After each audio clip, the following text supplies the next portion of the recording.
Ladies and gentlemen, would you please welcome to the stage Eddie Ifft.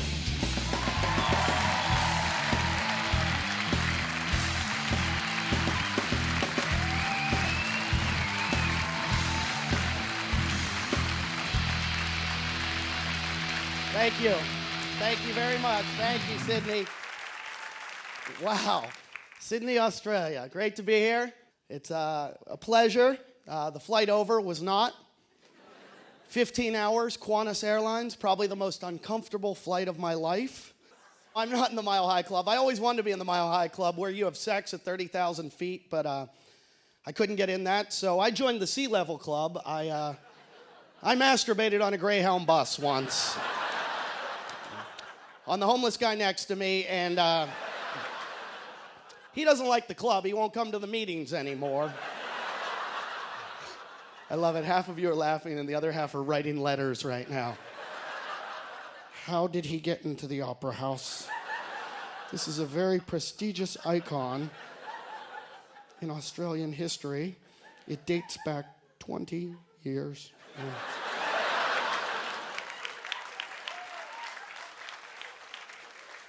There's some amazing facts about the Opera House. Did you know it's one of the only places the Dalai Lama has ever... Did you know he's visited? The Dalai Lama's been here. Did you also know it's the only building in Australia that doesn't have poker machines in it?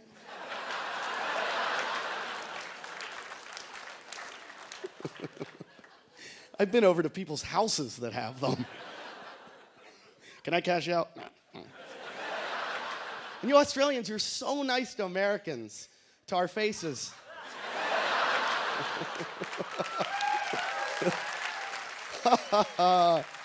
I can't wait to go back and tell the others.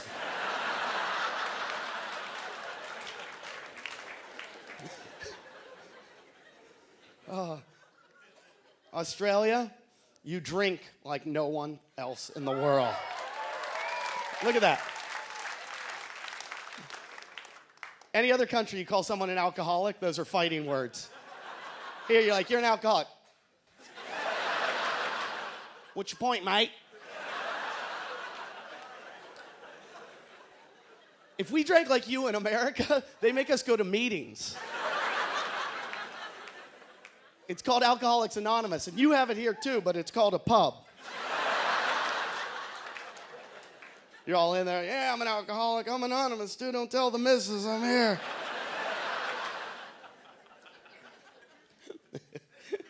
And you've got a problem with drink driving?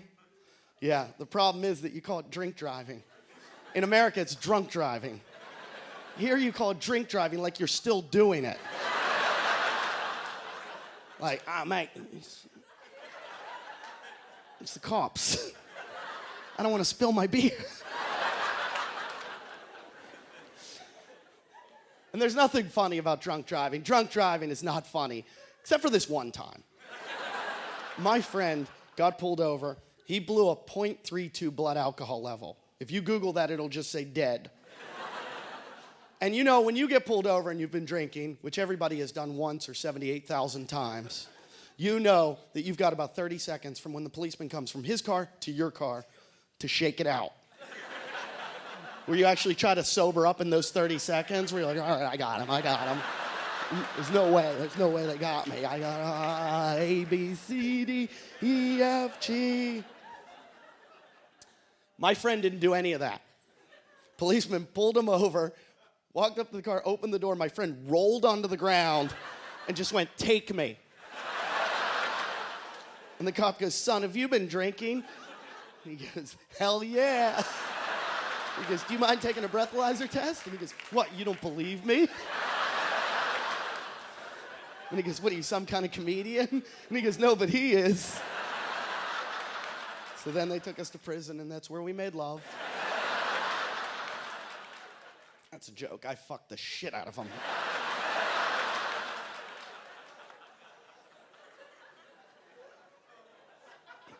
I did. I had to get to him before he got to me. It's like the rules of prison, you know? I didn't know how long we were going to be there. It was pretty embarrassing when they let us out the next day. I was like, sorry about that. My mom picked us up. I was like, shh, don't tell her. The gang made me do it. No, I used to say I could never get raped in prison.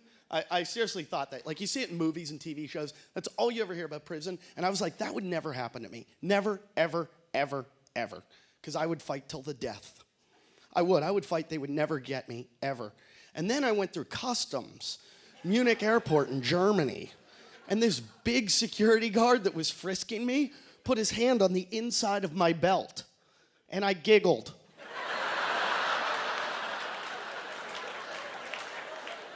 He practically had his hand down my pants and I was giggling. And I realized at that very moment, oh my God, if I was in prison getting raped, I would giggle through it. Not like I would like it, just like when you're a little kid and you're getting tickled, there would be a line down the cell block getting into my cell. People are like, oh, you gotta try this guy. He's amazing. You just poke him and he giggles.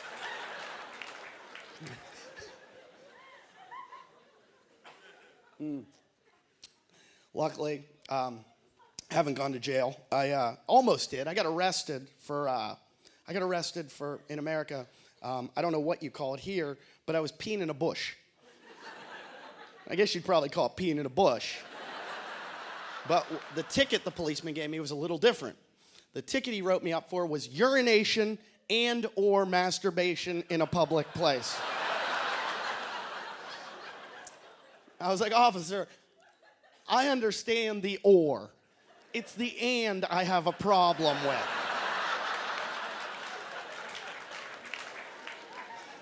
Clearly there was no and here. Because, like, guys, stick with me on this one. Come on. Have you ever in your life ever been peeing where you're like, oh, this feels so good. I'm going to take it to another level right now. But they wrote me a ticket, and I didn't pay for the ticket. And so they sent a warrant for my arrest. And they accidentally sent it to my parents' house. Gets better. I'm named after my dad. My mother called me. She's like, do you know anything about this? I'm like, he is a sick man. Sick man. But it is fun being an American right now because, it's fun being American and traveling because we're really popular. We used to be cool.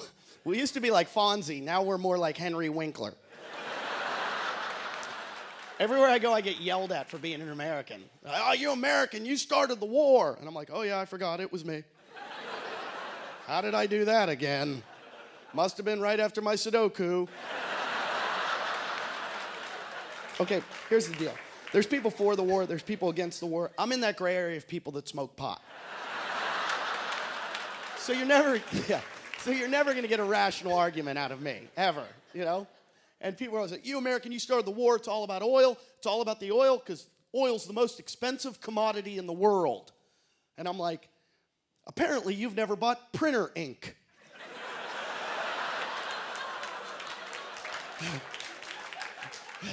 Because anybody that's ever bought an inkjet or toner or whatever the hell that stuff is knows pound for pound, that's the most expensive commodity in the world. Seriously, I've done my research. A barrel of oil, 42 gallons, $60. My little inkjet cartridge, $76. $76. My printer only costs $30. And I'm a pacifist. I do not believe in war. I really don't. I hate war. But when I click print on my computer, and it says your magenta is low, I want to bomb the hell out of a country. I really do. I'm willing to do it. Women and children, I don't care. I'm going in. That's a war I'm willing to fight. Because nobody's ever going to protest that war. You're not going to see people in the streets with big signs, no war for toner. Because they don't want to print the signs. And there's only one thing in this world. There's only one thing more expensive than toner. And you have it here. You know what it is. The Mach 3 razor. Have you ever fallen for that marketing scam? That's all it is, that Mach 3. It's just amazing capitalist American marketing, because you don't even want it. Because a regular razor, a straight razor, it's $2. Mach 3, $12,000. But for some reason, you buy it. You go to the store, and you just look, because they had the Mach 1, the Mach 2, the Mach 3. They kept mocking it up on us. And then they got crazy, and they really got us, because they switched to the Mach 3 Turbo. Turbo, it's a straight razor. Isn't it up to us how fast it goes? I can't remember putting the thing up to my face and being like, oh my God, I'm gonna drive that to work. Oh my God, I shaved my eyebrow off. I look like Vanilla Ice. Oh no, I shaved my balls too.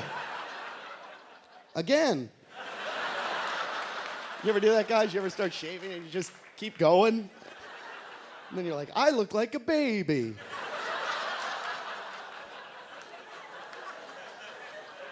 I guess that's just an American thing, you know. But women do it. Women, you shave all kinds of little designs down there. You do little lightning bolts and your favorite member of Fall Out Boy and the landing strip. That's the most popular, the landing strip. That one scares me. I'm afraid when a girl has a landing strip that I'm going to walk in the bedroom some night and there's going to be a guy with 2 flashlights going, bring it in.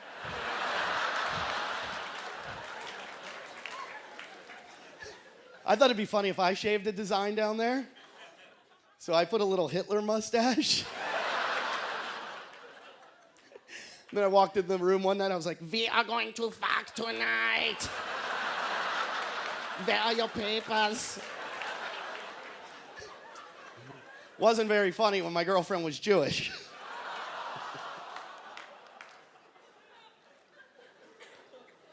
That's a joke. I would never fuck a Jew.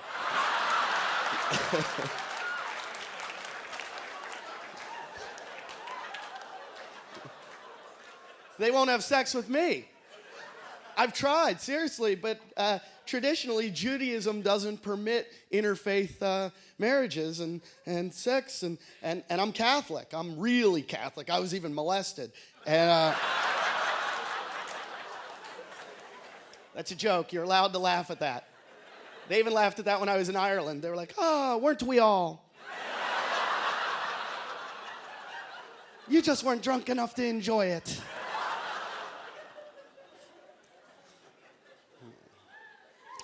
I still go to church. I don't support the Catholic Church, though. I won't put money in the collection basket because I don't pay for sex. I like going to confession, though. That's the best. All my life, I would never go to confession. Now, I love going. Because it's funny. The Catholic Church, it's the only religion where you have to go tell the priest your sins. Anybody see the irony there? I think it should kind of be the other way around. You know, you get in there like, all right, Father, what'd you do today?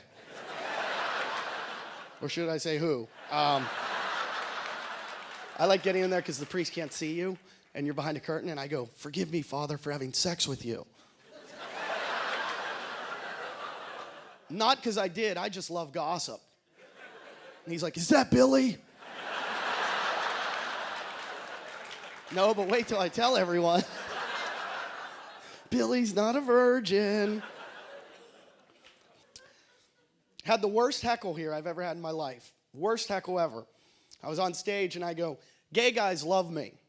Guy in the front row goes, I don't see it.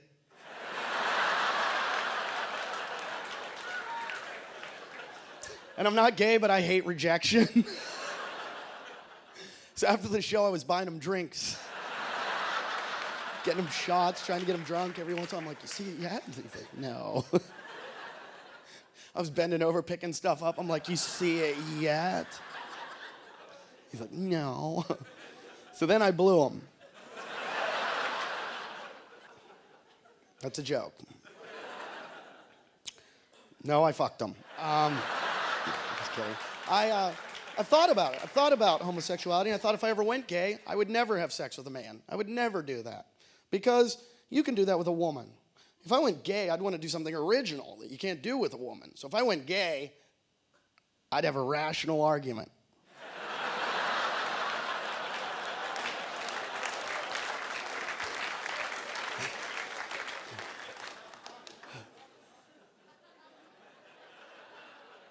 I'm just going to bask in that one for a little bit. I love how I just split the crowd. The only guys that are clapping and laughing are the ones that came alone or are leaving alone. That's why gay men are so, everybody says they're so sexually promiscuous, and that's because they've got time and energy.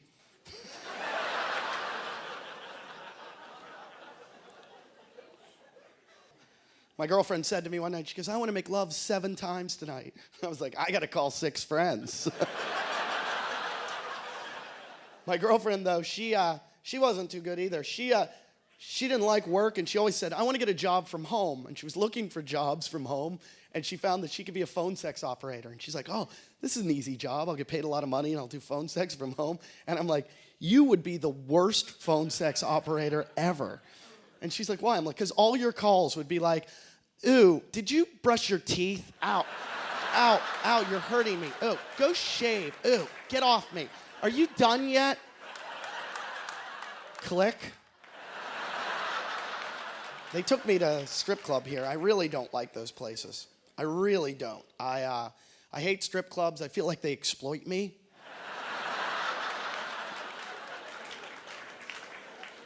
I go in with hopes and dreams. I really don't like strip clubs because, let's face it, the women in strip clubs, they're not real. Those aren't real women. Those are not their names. Those are fake names. I was in a strip club this morning, and the strippers there were named Mercedes, Lexus, and Porsche. And I was like, those are your real names? Oh my God, what a coincidence. And the girl goes, you're a moron. And I go, why? She goes, those are our stage names. And I was like, well, why are you named after cars? She goes, because that's what we want. And I was like, well, wouldn't it be better if you were named after something you need? You know, you go into the strip club and the DJ's like, gentlemen, coming to the main stage, it's education. And on the pole, it's dignity. And get a lap dance from self-esteem. I'm sorry, she's busy in the champagne room with antibiotics right now. That's my favorite, antibiotics. Speaking of antibiotics, I ate Mexican and drank Red Bull the other day. Can you have diarrhea quicker than that? I seriously think I should be in the Guinness Book of World Records. I was like, did I eat that or drop that? That is the quickest anything has ever gone through me in my entire life. And there is nothing funny about diarrhea. It's not funny. Stop laughing. It's not funny. Diarrhea is not funny. That is the worst disorder in the world.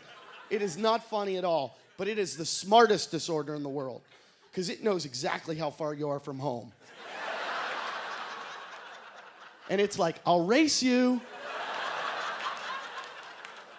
I have raced, I have lost. That is not a race you want to lose. There's not a trophy in that race, just a pair of dirty boxer shorts. The only thing that came between me and my Calvins. The only thing worse than having diarrhea, spelling diarrhea. You ever tried to spell it? It's one of the hardest words in the world to spell. It's the worst. I just can't figure it out.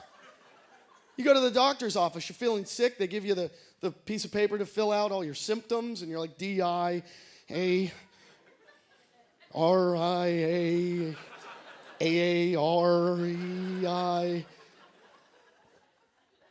Runny nose. Scratch nose. Bum. It's got a silent H in it. That's why it's a hard word to spell. It's actually diarrhea. I found everything bad for you has a silent H in it. Gonorrhea. Hemorrhoid. Hillary Rodham Clinton.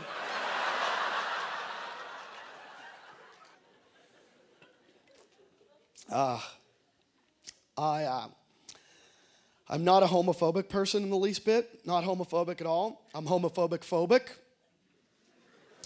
I am afraid of people that are afraid of gay people. I really am. Because never, ever in the history of the world have you ever heard this phrase uttered?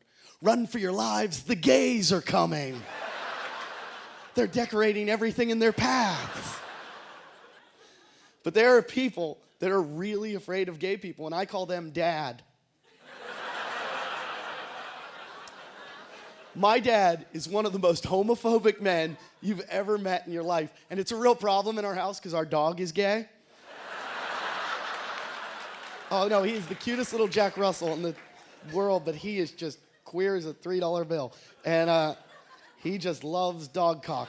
And he's such a cute little dog, and I love him, but my dad hates him. This is a true story. Over Christmas, I was home. My dad and I take the dog to the dog park.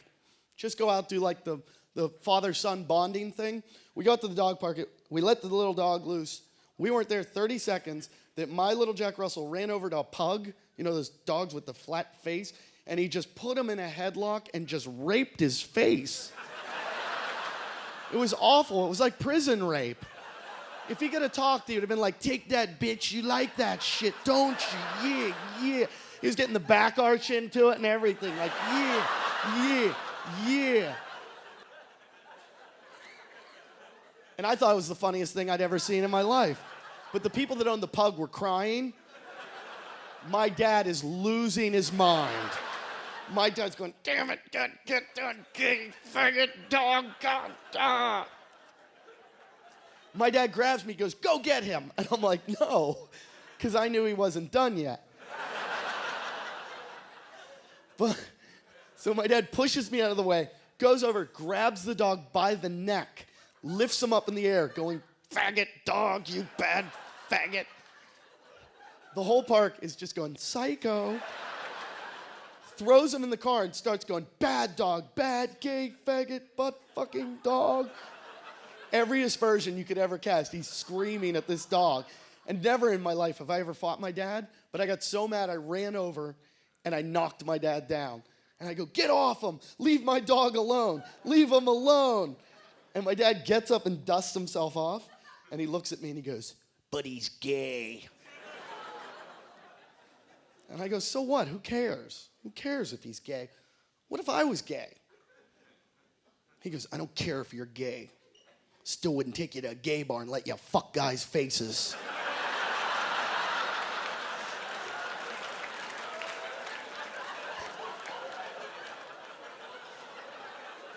And I was like, you know what? You've got a point.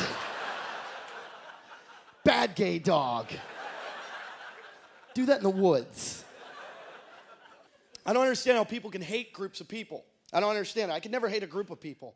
I can hate an individual very easily.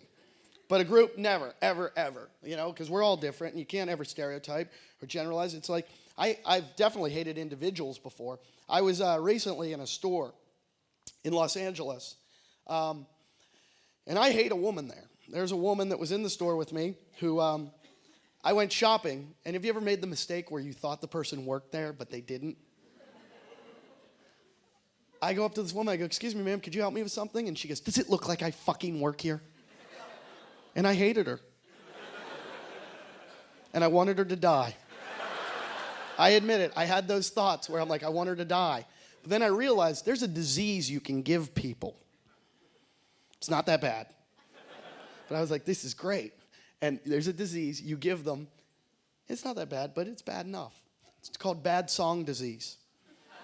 I just looked at her and I go, we built this city. We built this city on rock and roll. Built this city. And she's like, you are so weird. But I know 3 hours later, she's walking down the street going, we built this city. I'm going to kill him. I'm going to kill him. I get to travel a lot doing stand-up. Some of the most amazing places. I went to, where was the last place I just went? I just got back from Amsterdam, I think. All right, we found the potheads in this crowd. I quit smoking pot, though. I won't smoke pot because of an incident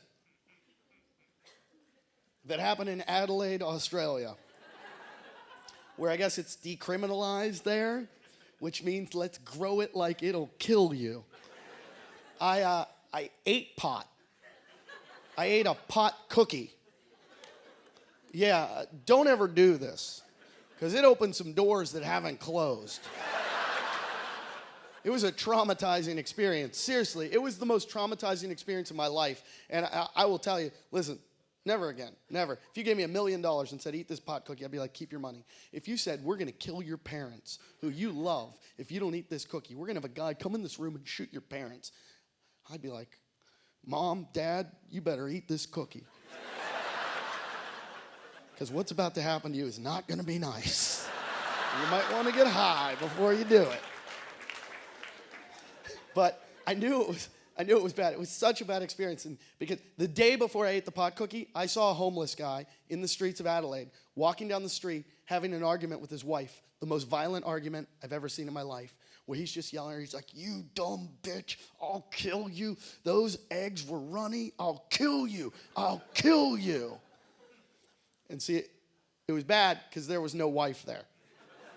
He was just yelling at the air.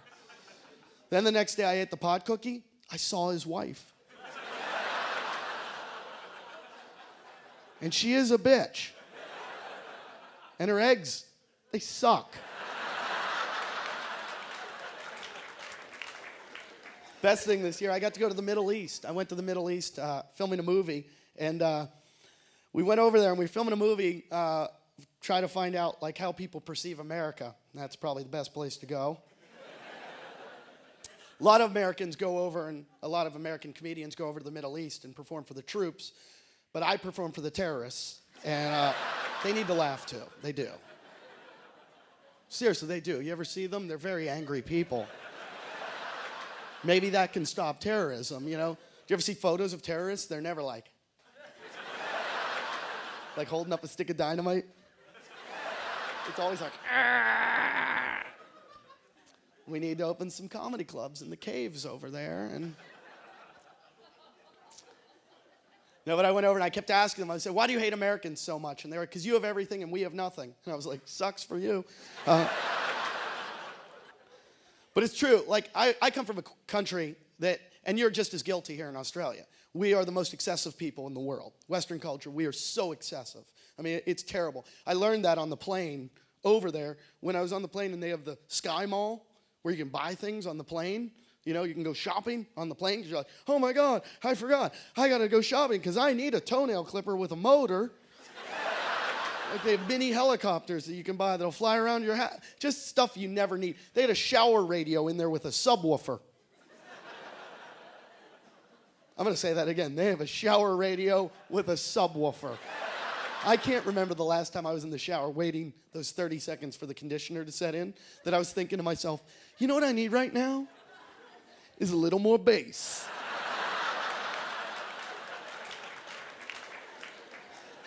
When at the same time there's a guy in a mud hut in the Middle East somewhere showering, like, you know what I need right now? A little bit of water. Scrubbing my balls with sand right now. That's why they're angry. I got to go to Africa this year.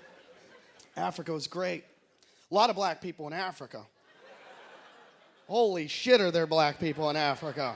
If you're a white guy and you're afraid of black people, don't go to Africa. Because every neighborhood is that neighborhood.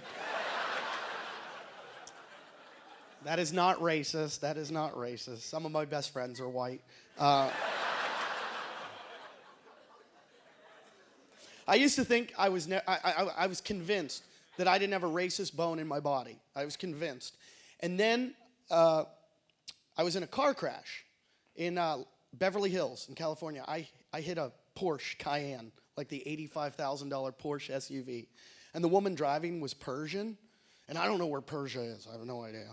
But she was yelling at me with a Middle Eastern accent. She was like, doing the tongue thing. Just screaming at me.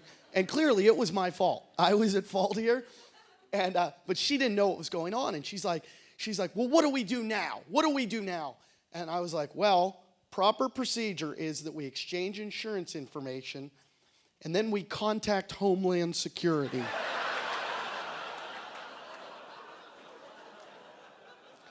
So she's in Guantanamo Bay right now.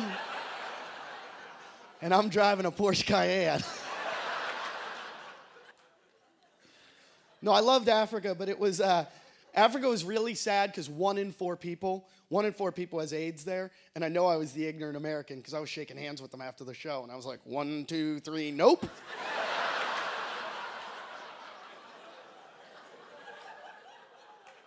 But I'm smart because every 4th girl I had sex with, I wore a condom. Malaria is even worse than AIDS there. More people have malaria, but they have an immunization for that. So they gave me an immunization. I went to the doctor's office. He has this big syringe, like one of those Pulp Fiction syringes, you know? And he's looking at me with it, like, oh, and I go, well, what's that for? He goes, it's for you. And I go, well, what is it? He goes, it's for malaria. I go, well, what is it? He goes, it's a little bit of malaria. I go, you're going to give me malaria? He goes, just a little. I go, why would you ever do that? He goes, because then you build up an immunity to it and you won't get it. I was like, great. Can you give me a little bit of AIDS? Just fuck me a little bit.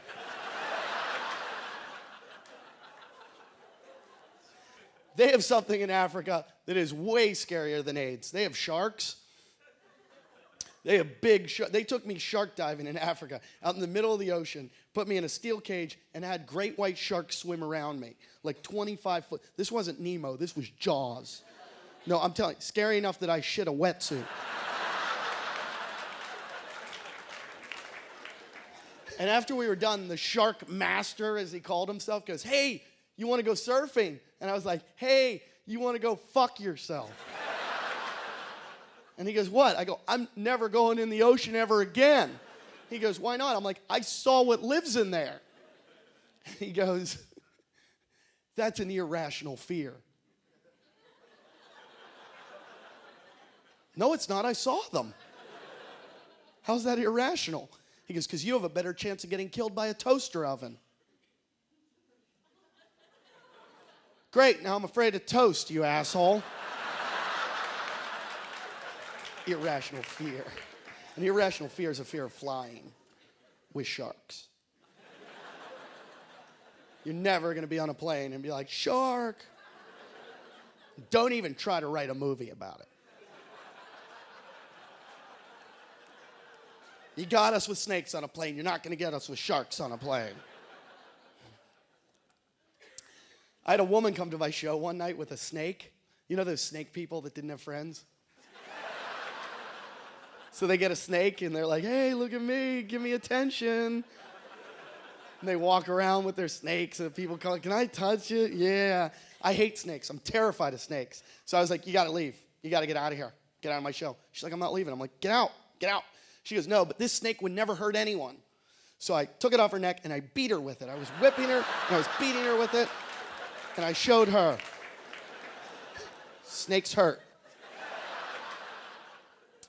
My mom always says, be careful, words can hurt. You have to be careful with your words, what you say on stage, Eddie. You have to be very careful what you say, because words hurt. And I'm like, fuck off. I would never say that to my mom. My dad, yes. My mom, no. But words do hurt. I learned that one night. I was talking to a girl in a bar. I was trying to pick her up. She didn't like comedy, so I started lying. And she's like, what do you do? I'm like, I'm in a band.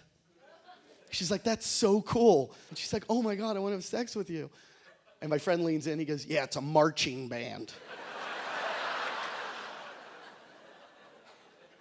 Some words can hurt. But we can take political correctness too far. Like, I truly believe words are just words, and words don't hurt. And people, like, get crazy about what things should be called and what you can say and what you can't say. My best friend is a midget. He really is. He's a real live, true midget. And he says, that's the most offensive thing you can call a little person. And I'm like, what about nigger midget? I'm pretty sure that's way more offensive. How dare you think your M-word trumps the N-word? But I get yelled at for some of the things I say on stage. People yell at me. People yell at me all the time for things I say. And they're just words. Like, some woman yelled at me after a show once because I called a heckler a retard. And I didn't mean it in that sense. I didn't mean like you have Down syndrome. I didn't mean to hurt anyone's feelings. This woman yelled at me. She's like, you know what? I loved your show. It was great until you called that heckler a retard. She goes, that ruined the show. She goes, in fact, it made me cry because my son's retarded. And I felt terrible. And I didn't know what to say, and I'm not good in those situations. And I was like, how retarded is he?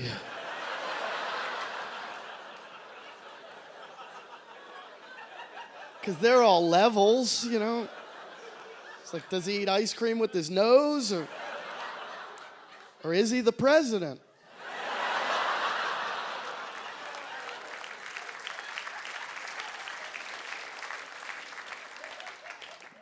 No, I think it's funny that we're so obsessed with terrorism. It's all we ever talk about in the media. Terrorism. It's always in the media. And if you look at it, like, terrorism hasn't killed that many people, but we focus on it constantly. Like, terrorism's killed a fraction of the people heart disease has. But yet still, public enemy number one, Osama bin Laden. When it should really be the biggest terrorist in the world, Ronald McDonald. Think about it. How hard would it be getting him? He's not in a cave with al-Zawahiri in northern Pakistan. He's in McDonald land with the Hamburglar. How hard is it? Shoot the guy in the red wig and the clown suit. I have what you call attention deficit disorder. I have ADD really badly, and that's a great disorder to have. It's a really good disorder if you have a girlfriend or a wife, because they're always yelling at you for not listening. They're like, you're not listening to me. That's because I have ADD, and I just saw something shiny. Because no offense, women, I love you. I think you're the greatest creatures God ever created, but your stories are long.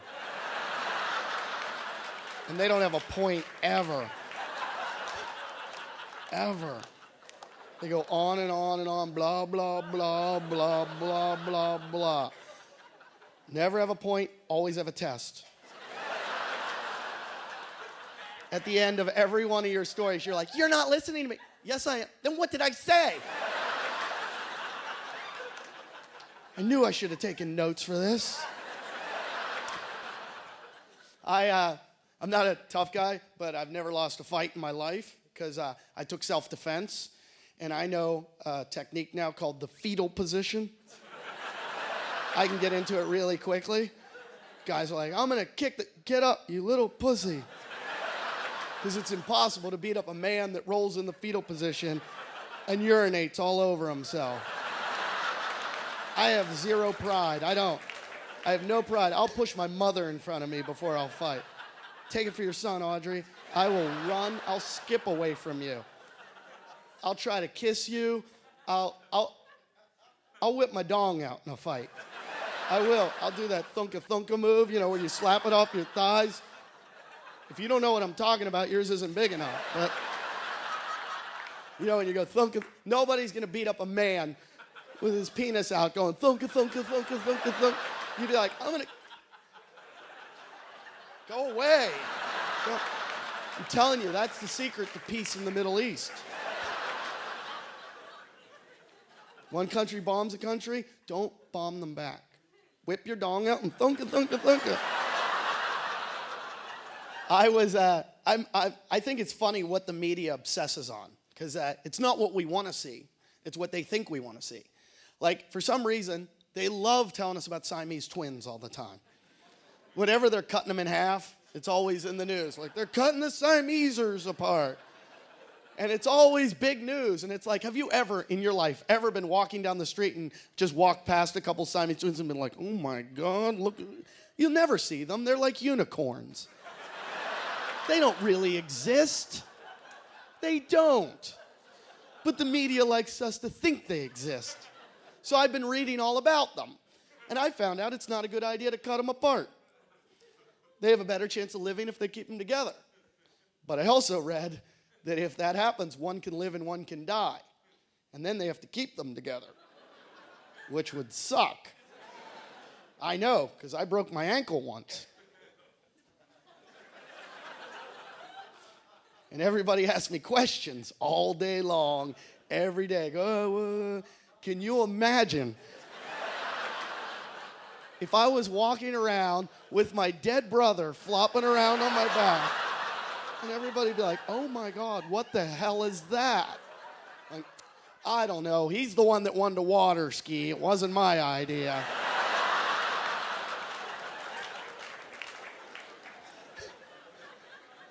I love that joke because I love the visual that I implant in your head of me water skiing with my twin Siameser. And we're like, hey, how's this?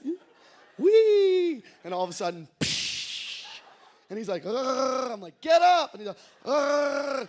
Put your head up. He's like, I can't. Ugh. I'm like, why not? It's attached to your ass.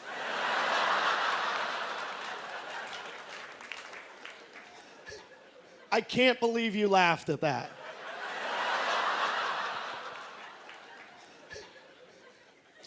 I think the world's coming to an end. I think it's all because of the internet.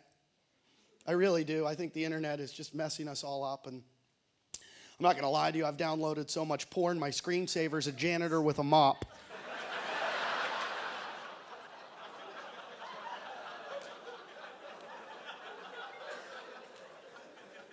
But I think it's wrong that all that pornography is on there. I think it's wrong because that pornography is accessible to children. And that's wrong because we didn't have that when we were kids. These kids have it way too easy today. They just point and click and they get to see Miss Teen Toledo take 4 cocks and 2 holes.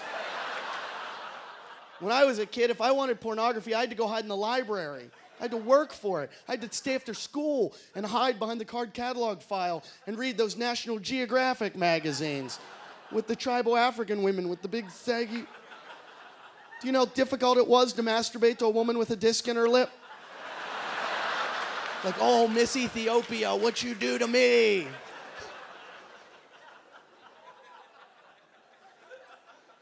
Says she likes moonlit walks in the Congo. Vibrating rhino tusks, men with big spears. Who knew the Mercy tribe could turn me on so much? And the chain mail's a real problem. I hate the chain mail. I hate it. You know, the people send you these forwards, and they come to you, and it always starts with like, send this to 20 people or you will die. My mom sends me this stuff all the time. My mom is the hub of this. If you get chain mail, I guarantee my mother is in there somewhere because she forwards everything. I got one day from her. It said, send this to 20 people, make a wish, and in 20 minutes, your wish will come true. And I was like, wow, I'm going to test it. Then I'm going to call my mom, and I'm going to tell her so she'll stop. So I made a wish for a threesome. Thanks for judging me. And then I sat there and I waited naked. Sure enough, 20 minutes later, Turbo and Nitro from the American Gladiators broke through my wall and raped me. And it was not the threesome I wanted. But I was like, wow, you guys saved the outfits. The internet, though, is, it's crazy. Like MySpace, I don't like MySpace at all. I think it's crazy. Because like television supposedly adds 10 pounds. I think MySpace takes off 50. So when you see people on TV, they always look heavier than they are. And then MySpace, people take their photo on there. They take the best photo they've ever taken in their life. And they put it on there. They're like sucking in their lips like standing sideways. And then you meet them in person and you're like, wow, you're really good at Photoshop. But I love Google. I think Google is the most amazing thing in the world. I love it. Google is so amazing. With Google, you don't even need to know how to spell. You don't. Google spells for you. It's crazy. You don't need to know anything. You just need one finger. You're like FXZQP G9 L8, and it's like, did you mean phlebotomist? Why, yes, Google, I did. How did you know? Because I am Google and I am all-knowing. Google knows everything. Google knows I'm here right now. Google knows you're here. Google knows too much. Did you know Google keeps a history? Yeah, Google ruined my life. I used to have a girlfriend. If you didn't know, Google keeps a history of everything you Google, and you're here with your wife or your girlfriend, fucking run. Tell her you left the ironing board on or something, or that the dog is in the fishbowl or something, and just run home because they'll find it. You can delete it, they'll find it. Google keeps a history, and I came home one day, my girlfriend's sitting at my computer in that praying mantis position. She's like, I go, what? What now? What did I do? She goes, why did you Google all your ex-girlfriends? I was like, oh shit. Hope you didn't check MapQuest.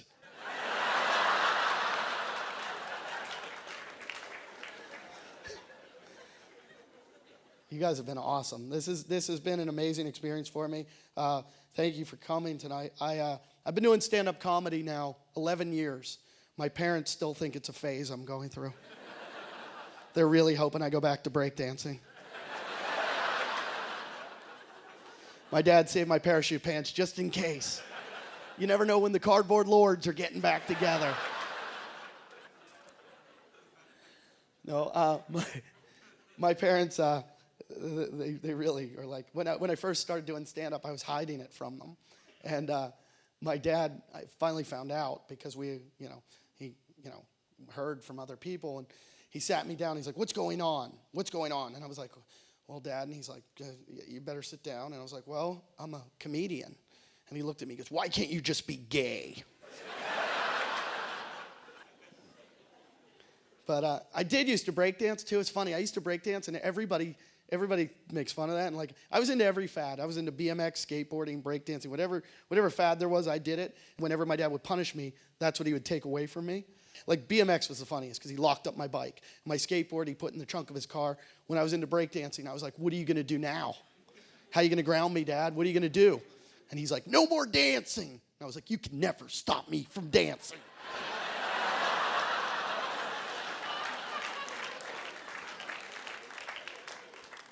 Nobody puts baby in the corner. And he was like, you're retarded. I was like, how retarded am I? But if you didn't like my show tonight, just know this. There is one person out there that hates my show more than you.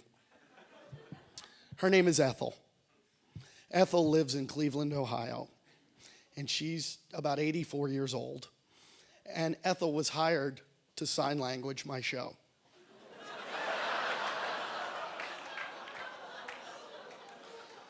I was performing in Cleveland, and they had this 84-year-old woman. They actually hired a young kid to do it, but he didn't show up because I guess he didn't hear his alarm clock. And so I have this 84-year-old woman on stage with me doing everything that I'm saying.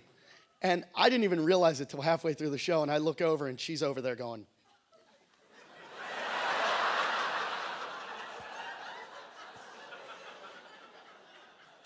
And I go, wow. I go, you're signing everything I say.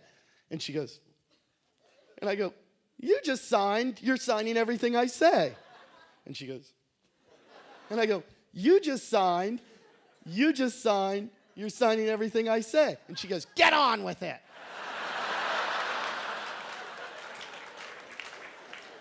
I go, okay. So after the show, I'm having anal sex with Ethel.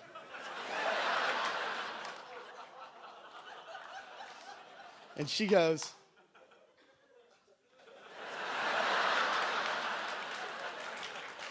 and I go, get on with it.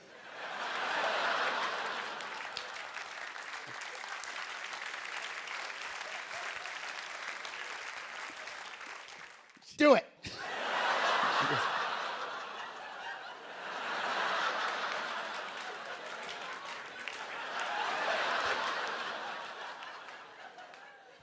It's probably the funniest thing I've seen in my entire life. And I couldn't help it. I couldn't stop there. I described the most disgusting sexual experience that I was going to have with this 84-year-old woman. And to watch her do it made me pee my pants. Because she was up on stage just going.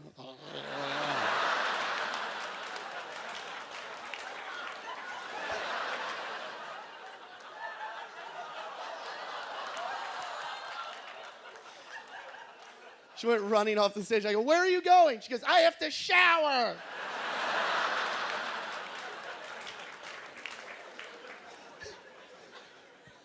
You guys have been incredible. My name is Eddie Ifft. It's the most difficult name in the world to have. Ifft is just not easy. It's not. You give that name on the phone, people's heads explode. Because they just don't expect it. You're like, Ifft, and they're like, whoa! Like it went past them or something. And they can never spell it, and even when I spell it out for them, they have trouble. I called U.S. Airways the other day to check a flight. U.S. Airways call center is in Indonesia. And forgive me for this bad Indonesian accent, but I called, and the woman goes, hello? And I go, yeah, I want to check the status of my flight. She goes, what's your name? And I go, Ifft, and she goes, what the fuck is that? I go, it's my name? She goes, how do you spell? I go, IFFT. She goes, ISST? I go, IFFT. She goes, ISSE. I go, IFFT. She goes, ISFE. I go, IFFT. She goes, use words with the letters. You know when you have to use the words with the letters? They're like military. I don't know those words. They don't teach those in school. So I get all nervous, like I'm on the spot, and I'm like, oh, I don't know what to say. And I'm like, it's I as in Ifft. F as in Ft. Another F as in Ft. T as in tsunami.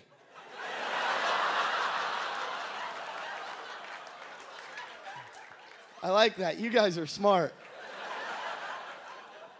I did that joke down south in America. Some guy in the front goes, wait a minute.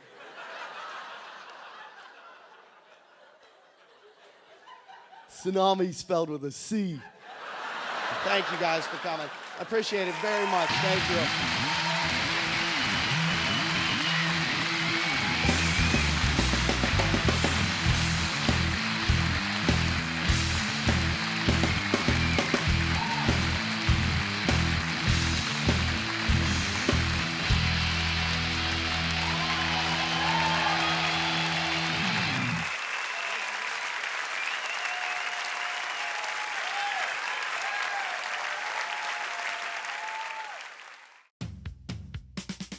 It's the end of the night. You've been drinking, and you just can't control that urge.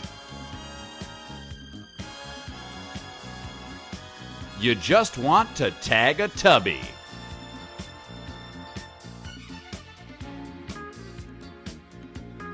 But the last thing you need is for your friends to see you.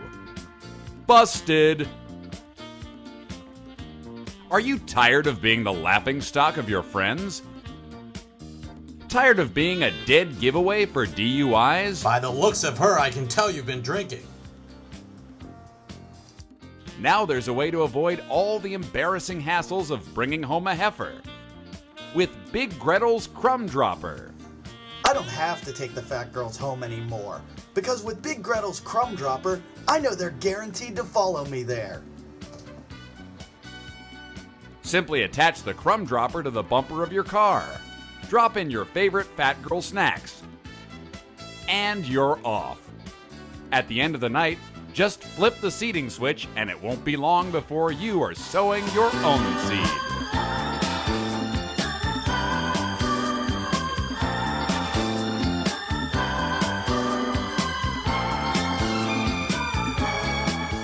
Thanks, Big Gretel.